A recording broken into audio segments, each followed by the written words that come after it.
If you're watching this with sound on, you might not make it. My name is Daniel. I'm just a regular person, really. I used to stay up late most nights, studying, scrolling, sometimes just listening to the quiet. I live with my younger cousin, Brian. He talks a lot, laughs at everything, always has something to say, which is strange, because the last time I heard him speak, it wasn't really him. I'm not saying that to scare you. I just want you to understand where I'm coming from before I tell you what happened.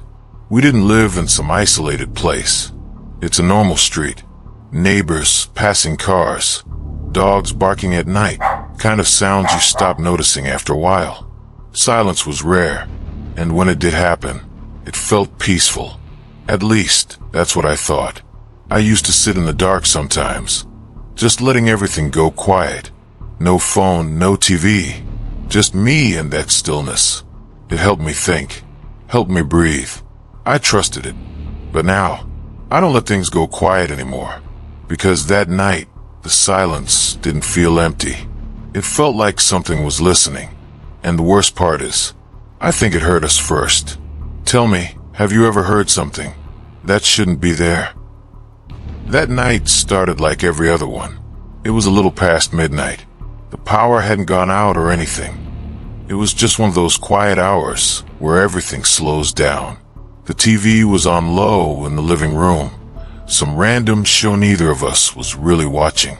The ceiling fan clicked softly as it turned. Outside, you could hear crickets, distant voices, the car passing every now and then. Normal sounds, safe sounds. Brian was on the floor, leaning against the couch, laughing at something on his phone. He kept trying to show me videos, talking non-stop like he always did.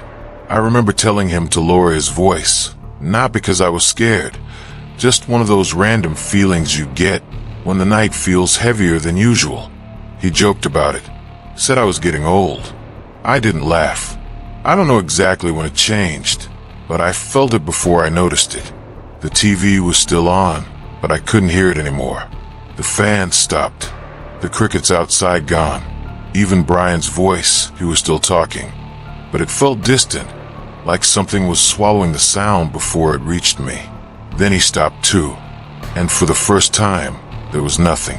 No sound at all. Not the kind of quiet you're used to. This was different. It pressed in on your ears, like the world had been covered, or muted. Brian looked at me, confused. He said something, but I didn't hear it. His lips moved, but nothing came through. Then we both heard it. A faint sound. Very soft. Somewhere close. Tap, tap, drag. It came from a hallway. Slow, uneven, like something moving, but not walking. We didn't move. We didn't speak. Brian reached for the remote, his hand shaking slightly, and pressed the volume button on the TV. The second the sound came back, it stopped. Completely. That tapping gone. We froze. Then, slowly, carefully, Brian whispered, "Did you hear?" The sound came back. Closer this time. Drag, tap, drag. Right outside the living room. We didn't need to say anything anymore, because that's when we realized it could hear us. We didn't say another word after that. Not because we agreed to it, but because something inside us understood. The moment sound came back, it moved. The moment everything went quiet, it stopped. Brian slowly lowered the TV volume again, until it was completely silent. And just like that, nothing. No dragging. No tapping. It was still there. We could feel it, but it wasn't moving. I leaned closer to him, barely breathing, and mouthed the words, "Don't talk." He nodded, but I could see it in his face. He was already starting to panic. His chest was rising too fast, his hands trembling. Brian was never the quiet type. Silence didn't sit well with him. Then something shifted. Not a sound, just movement. In the hallway, a shadow, stretching across the wall where nothing should have been. It didn't look human. It bent the wrong way, like it didn't follow the shape of anything real. Brian's fingers tightened around my arm. I kept my eyes locked on that shadow as it slowly slid out of view. And then, a soft scrape. Inside the house. Closer than before. Something had moved without a sound, until it wanted us to hear it. We stayed still. Seconds passed. Or maybe minutes. I couldn't tell anymore. Then Brian's elbow brushed against the small table beside him, and a cup tipped over. It hit the floor with a sharp crack. The sound echoed. For a split second, nothing happened. Then, drag, tap, drag, fast, too fast, rushing toward us from a hallway. Brian covered his mouth instantly, his eyes wide, tears forming. I grabbed his shoulder, pulling him down. Both of us frozen in place, like that would somehow make us disappear. The sound stopped, right at the entrance of the living room. We didn't look. I wanted to, but something told me not to. Like if I saw it, it would know. Brian leaned closer to me, his lips near my ear. I could feel him about to whisper something. I shook my head hard. Don't make a sound. The air felt heavy, thick, like breathing alone was too loud. And then, footsteps. Not walking, but shifting weight. Right behind us. Close enough that I could feel something just there. Waiting. Listening.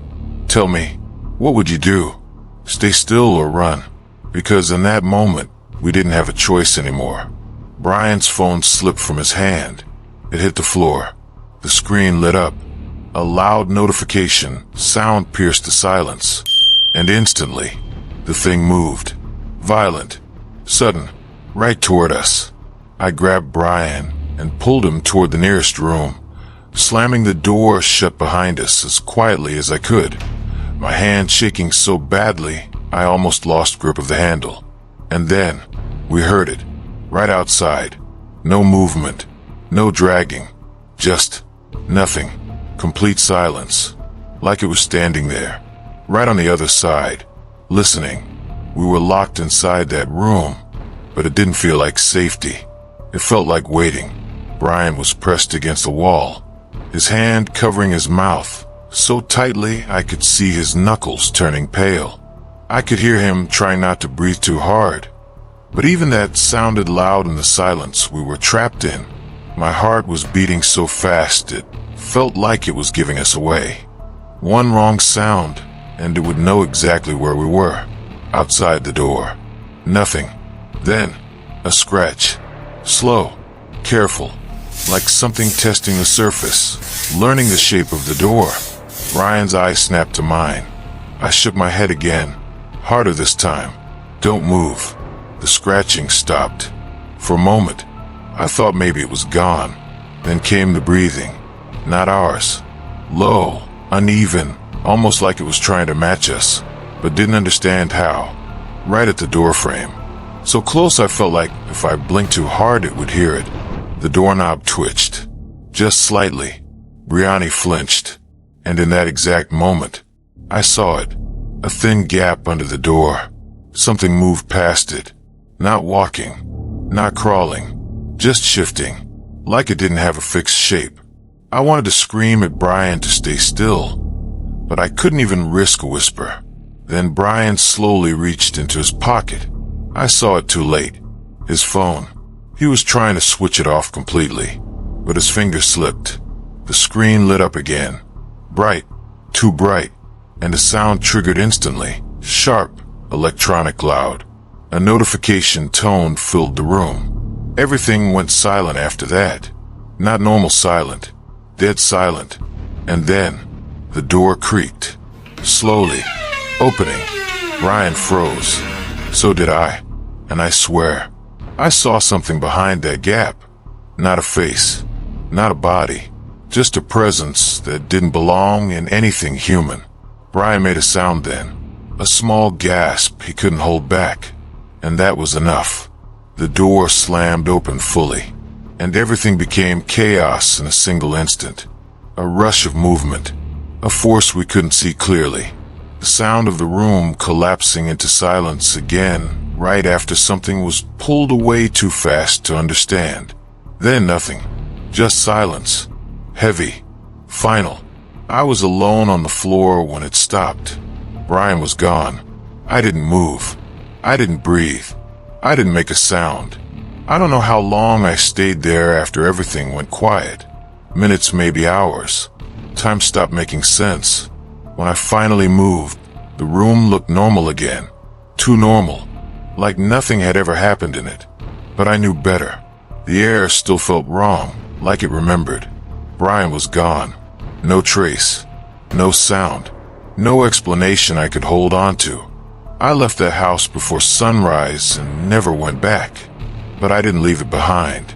Because now, I can't stay in silence anymore.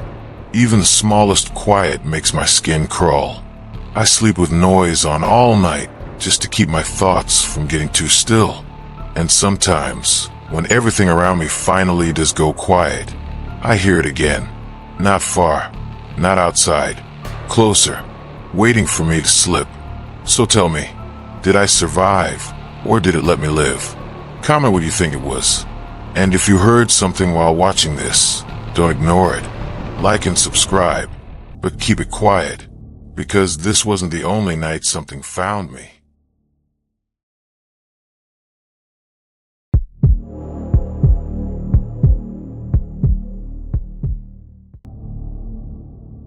My name is Chris, and what happened at that old cotton mill in East Texas is something I still can't explain.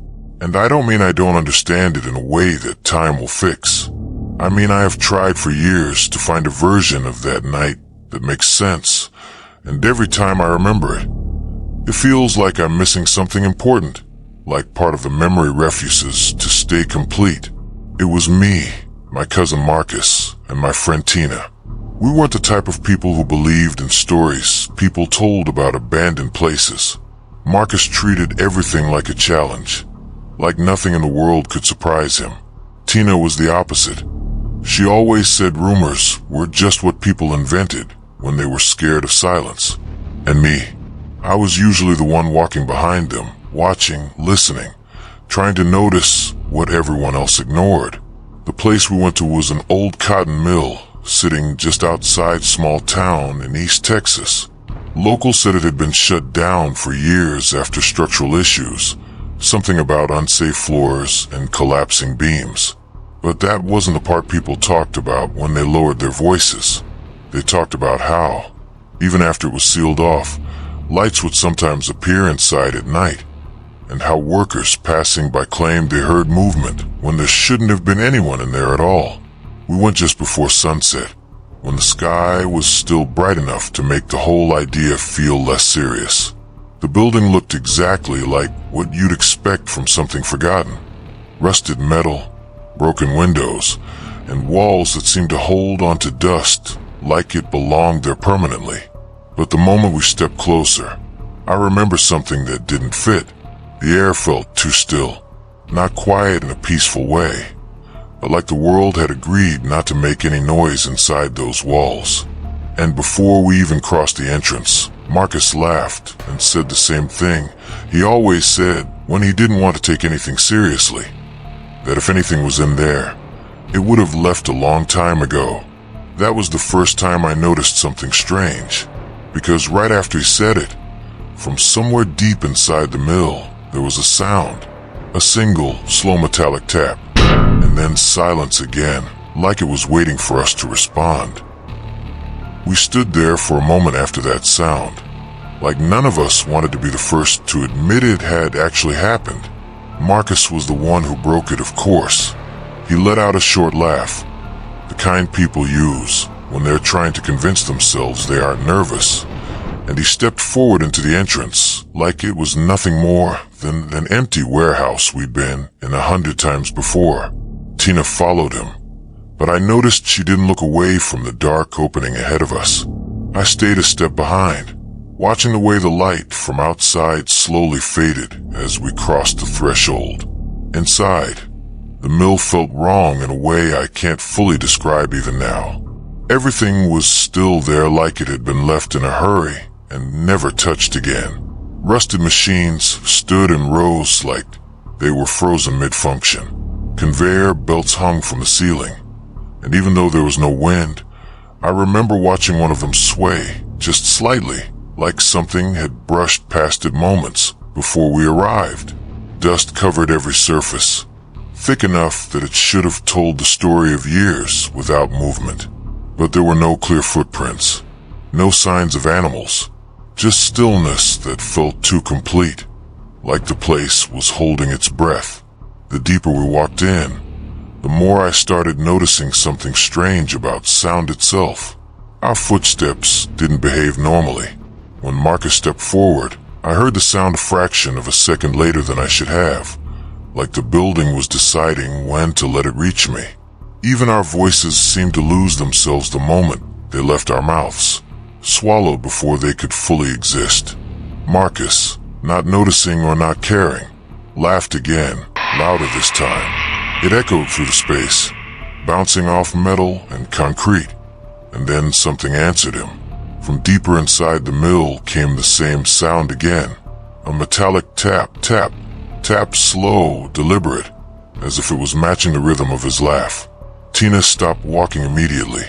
I saw her turn her head slightly, listening harder than the rest of us, and then she said something I haven't forgotten since that night. It stopped when you stopped breathing. Did you notice that? We should have left right then, but we didn't. Instead, we moved deeper into the mill, and I remember noticing how quickly the sound of the outside world disappeared. No insects, no distant cars, no wind. It felt like the building had drawn a line behind us and cut everything else off completely. Marcus kept going first, like he was proving a point to something none of us could see. Tina stayed close to me now, closer than she had been before, and I could tell she was trying to match her breathing to mine, like she was afraid even that might be noticed. The deeper we went, the more obvious it became that something was wrong with sound itself. Every step we took felt delayed, not muffled, delayed, like the building was deciding, when we were allowed to hear it, that it happened. Marcus kicked a loose metal bolt on the ground without realizing it. It dropped, hit the concrete, and the sound should have ended there. But it didn't. The echo kept going, not repeating in the normal way echoes do, but stretching, spreading out in different directions, as if the sound had been picked up by multiple empty spaces at once. It felt wrong, like the noise didn't know where it belonged anymore. Marcus slowed down after that, but instead of stopping, he leaned closer to Tina and whispered something meant to be a joke, something I don't even fully remember now. And the mill answered him. A voice came back from somewhere ahead of us. It used his tone exactly, not similar, not close, exact. A perfect copy of what he had just said, just slightly slower. Tina froze, so hard it looked like she had been locked in place. I saw her eyes move first, scanning the darkness between the machines. That was when I started seeing it too. Shadows that didn't match anything in the room. A beam of light would fall across the machinery, but the darkness would shift in a different direction, like something was standing just outside what we could see, moving without agreeing with how light works. Then the stairwell behind us creaked, all by itself. We hadn't touched it. No one was near it, but it sounded like someone had just placed their full weight on the first step. Tina's voice broke for the first time, low and tight, like she was forcing the words out without wanting them to exist. This place is reacting to us. She swallowed, like it's listening. We turned back immediately. No one argued. No one tried to act tough anymore. Marcus led us toward the way we came in, but the deeper we moved, the less certain I became that the building even remembered where I was. The hallways felt longer than before. The angles didn't line up the same way I remembered them. And then we reached it, the exit. Or what should have been the exit.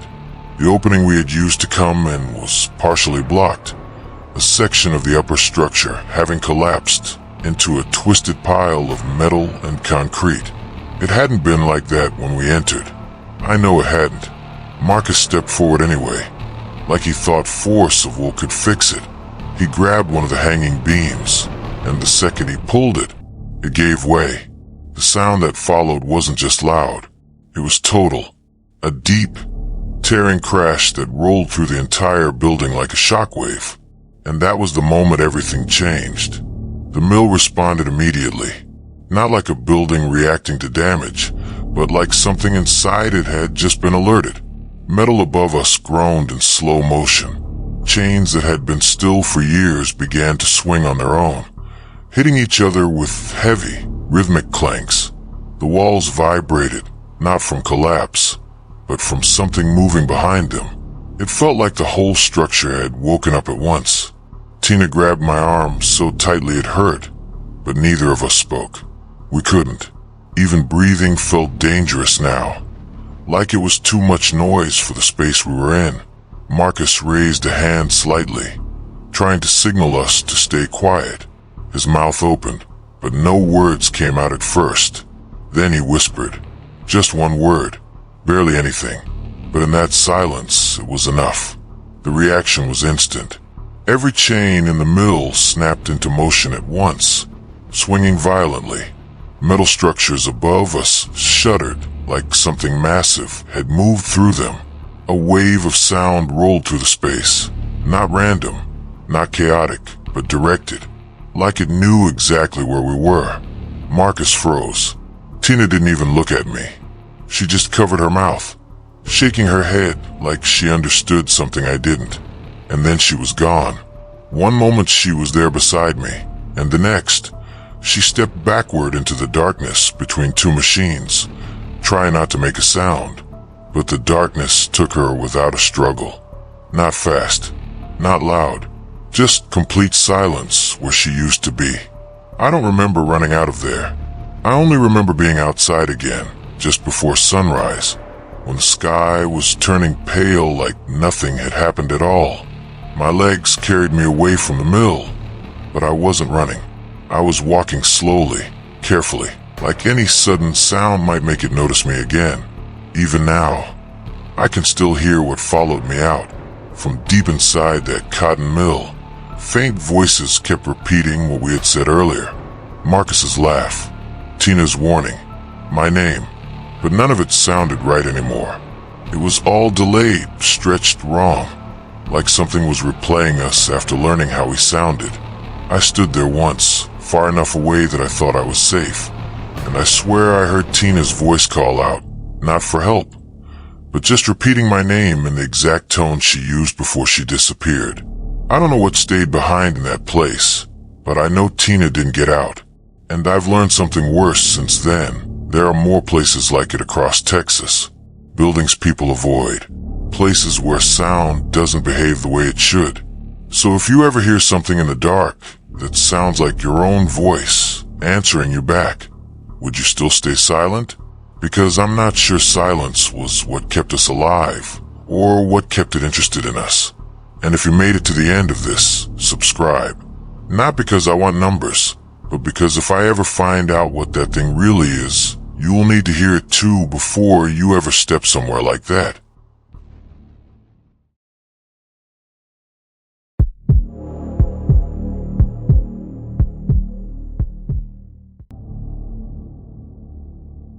If you hear something breathing, don't try to match it. Just stop. That's what Marcus told me. I didn't understand what he meant back then. I thought he was joking. You know how people say weird stuff just to mess with you? Yeah, that's what I thought. My name is Caleb. I'm 19. I grew up in a small town in southern Ohio. Nothing special. Just quiet roads, long stretches of trees, and places people stopped talking about after a while. Marcus was my closest friend. We'd known each other since middle school. He was the kind of person who never really got scared of anything, at least not in a way you could see. Even when something felt off, he'd just laugh it off like it was nothing. That night, we weren't doing anything unusual, just walking, talking, cutting through a place we'd been 100 times before. It was supposed to be normal, and for a while it was. But Marcus got quiet. Not the kind of quiet where someone's tired or thinking. It was different. Like he was listening to something I couldn't hear yet. Then he looked at me. Not panicked, just serious. And that's when he said it. If you hear it breathing, don't breathe back. Have you ever heard something and wished you didn't? We were out by the old rail yard just past the edge of town. The one they shut down years ago. Rusted tracks, broken signal lights, and those long stretches where the trees start closing in like they're trying to take the place back. People still cut through there sometimes. It's faster if you're heading toward the main road. That's all we were doing. No dares, no cameras, just walking and talking like we always did. But there were things I hadn't noticed before. Signs half fallen, hanging by one bolt. The words were faded, but you could still make out pieces of them. Warnings, maybe, or instructions. I remember one had scratch marks across it, like someone didn't want it to be read. And then there were the posters. Old ones. Corners peeled, paper stiff from weather. Faces staring out. People I didn't recognize. Missing. Dates going back years. Marcus saw them too, but he didn't say anything. He just kept looking around, like he was trying to hear something under everything else. That's when it started. At first, I thought it was just the metal cooling, you know. That ticking sound old tracks make at night. But this wasn't random. It had a pattern. Step, pause, step. Slow. Careful. Like whatever it was didn't want to be heard. Then it stopped. And in that silence, I heard something else. Breathing. Not loud. Not close. But steady and wrong in a way I can't really explain. Like it didn't belong out there. Marcus froze beside me. I didn't even realize I had stopped breathing too, until my chest started to hurt. Neither of us moved. Neither of us spoke. Because somehow we both knew. It had hurt something. At that point, would you leave or stay? We didn't say anything after that. Marcus didn't even look at me again. He just lifted his hand slightly, like a signal, slow, careful, telling me to move without making a sound. So we did. Step by step, we started backing away from the tracks, placing our feet down as lightly as we could. Every little movement felt too loud. Even the gravel shifting under my shoes sounded sharp, like it didn't belong in the silence anymore.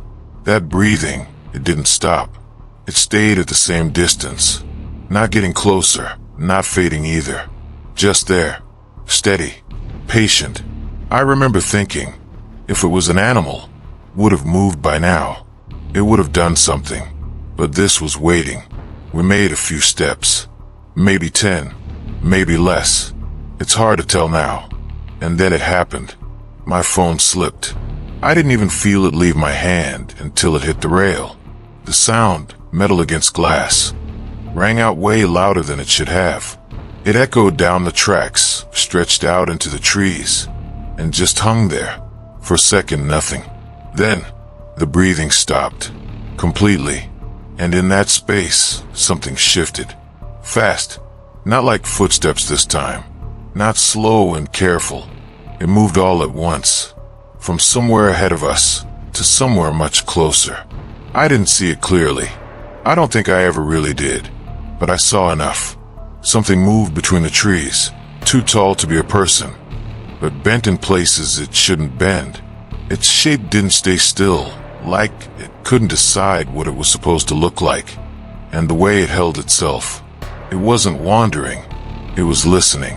Marcus grabbed my arm then, tight enough to hurt, and pulled me down behind a broken signal post. I could feel his hand shaking, not a little, a lot. That's when I knew. He wasn't guessing anymore. He knew exactly what this was. He leaned in close, so close I could barely hear him over my own heartbeat, and he whispered, "It hears everything." I tried to slow my breathing, but it only made it worse. My chest felt tight, like the air itself was too loud going in and out. And then, we heard it again. Closer now. That breathing. But it wasn't steady anymore. It was adjusting. Like it was trying to match something. Match us. I looked at Marcus, and for the first time, I saw it on his face. Not fear. Regret. Like he already knew how this was going to end. Something moved just beyond the post. Slow, dragging, circling. We couldn't see it. but it was close enough now that I could feel it. The air changed, heavier, warmer, and then a soft sound, right behind us. Not walking, not breathing, something else, waiting. Do you stay still or run? I don't know what made it happen. Maybe it was the pressure, maybe it was panic, or maybe we were never as quiet as we thought we were. But something gave us away. The metal post beside us shifted, just a little, just enough. It tipped, scraped, and then crashed hard against the rail.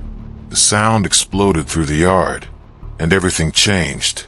There was no pause this time, no waiting. It moved, fast, direct, certain. Marcus didn't even get a chance to react. 1 second he was right next to me, his hand still gripping my arm, and the next, he was gone. No footsteps running, no struggle I could fully understand, just movement and then absence, like the dark itself reached out and took him. I almost shouted. I felt it rise up in my chest, his name sitting right there in my throat. But something stopped me, because right after it happened, everything went quiet again. Too quiet. I dropped flat to the ground, pressing my face into the cold dirt, forcing myself not to breathe, not fully, not loudly, just enough to stay conscious. And then I heard it, right above me, slow, measured, that breathing again, but closer than ever before, close enough that I could hear the slight change in it, like it was testing the air, moving, circling. It passed within inches of where I was lying. I didn't move. I didn't even blink. And then, I heard Marcus, behind me, soft, weak, almost like he was trying not to be heard. Caleb. My heart jumped so hard I thought that alone would give me away. For a second, I believed it. I almost turned, almost answered, but something wasn't right. The voice, it was his, but not all the way. The tone dragged in places it shouldn't. The spacing between the words felt wrong, like whoever, or whatever, was speaking didn't understand how people actually talk. Caleb, help me. Closer this time. Too close. Right near my ear. And that's when it hit me. Marcus wasn't calling me. Something else was. Using his voice. Learning it. Trying it. Waiting for me to answer. Waiting for me to make a sound. I shut my eyes tighter, forcing every part of me to stay still. Because I understood then. It wasn't just hearing us. It was using us. I don't remember how long I stayed there. It felt like hours, but it couldn't have been. At some point, the breathing moved away. Slow at first, then fading, until it blended back into the night, like it was never there. I didn't get up immediately. I waited, counted in my head, forced myself to stay still, even when every part of me wanted to run. And when I finally did move, I didn't go back for Marcus. I couldn't.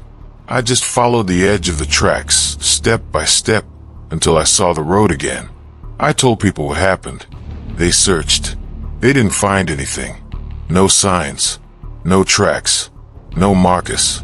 Just silence. But here's the part one don't tell anyone.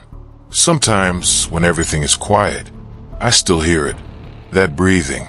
Not outside. Closer than that. Like it followed me. Or maybe it learned me. And sometimes, late at night, I hear my name. Soft. Careful. In a voice I recognize, but don't trust. So now, sometimes at night, I stop breathing, just to make sure it isn't listening. What would you have done?